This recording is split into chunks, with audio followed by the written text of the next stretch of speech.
membedakan antara orang-orang fasik dan orang-orang bijaksana yang hidup dengan benar, bahwa orang-orang fasik ingin mencobai orang-orang yang bijaksana. Mereka mempunyai satu prinsip, carpe diem, nikmatilah hari ini, tidak perlu untuk bermati raga, tidak perlu memikirkan bagaimana akhir kehidupan kita, karena orang-orang fasik ini seakan-akan tidak mengakui adanya satu kebangkitan, bahwa mereka sungguh-sungguh menyatakan hidup ini pendek, maka bersuka-sukalah semaunya. Mereka melakukan euforia, pesta-pesta, dan menunjukkan diri sebagai seorang hedonis yang selalu ingin mencari kesenangan-kesenangan dalam bentuk makanan.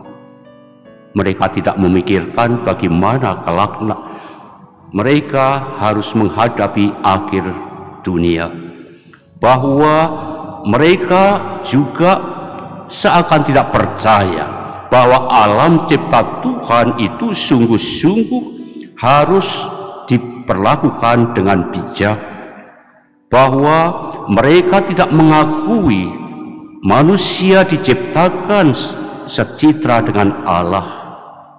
Mereka meragukan, dan untuk itu mereka selalu menghina orang-orang bijak yang menurut pendapat mereka selalu, karena diciptakan secitra dengan Allah, mereka akan selalu ditolong oleh Allah.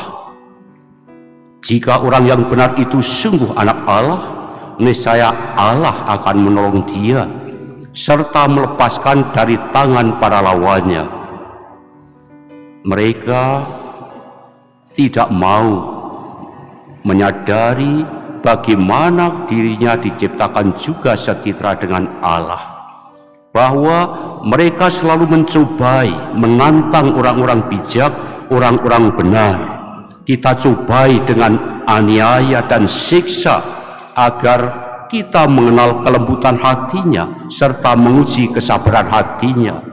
Apakah sabar atau tidak orang-orang benar itu dalam pencobaan?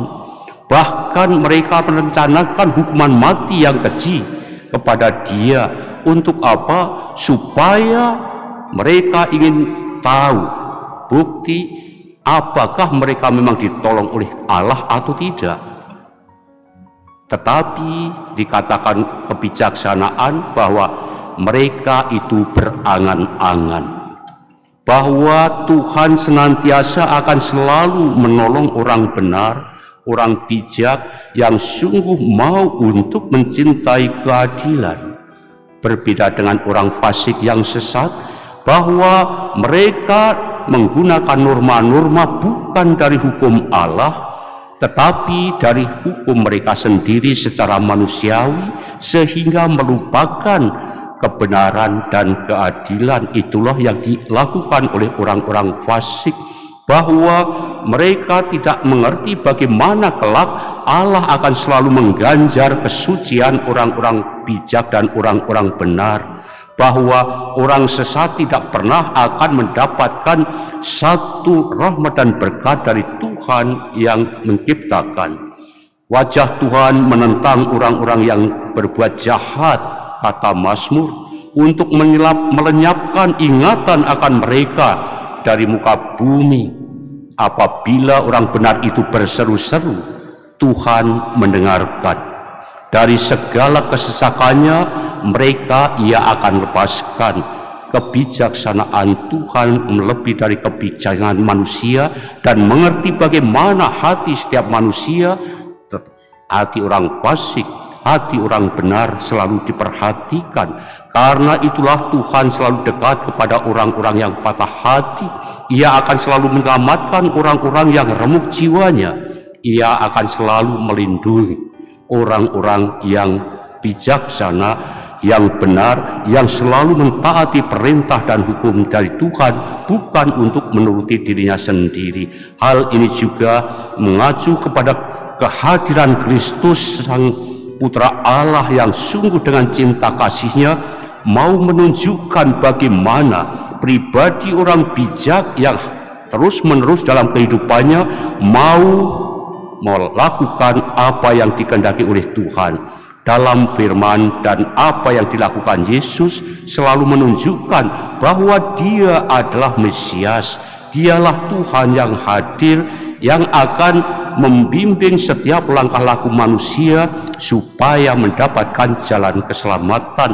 Tetapi tetap ada orang-orang fasik, orang-orang jahat yang tidak mau menerima kehadiran Mesias, Yesus Kristus, Sang sumber kehidupan itu, bahwa mereka mempertanyakan dari mana asal Dia, bahwa mereka mengatakan kalau Mesias benar-benar datang, itu tidak akan diketahui dari mana, bahwa mereka akan selalu mempertanyakan asal-usul Yesus.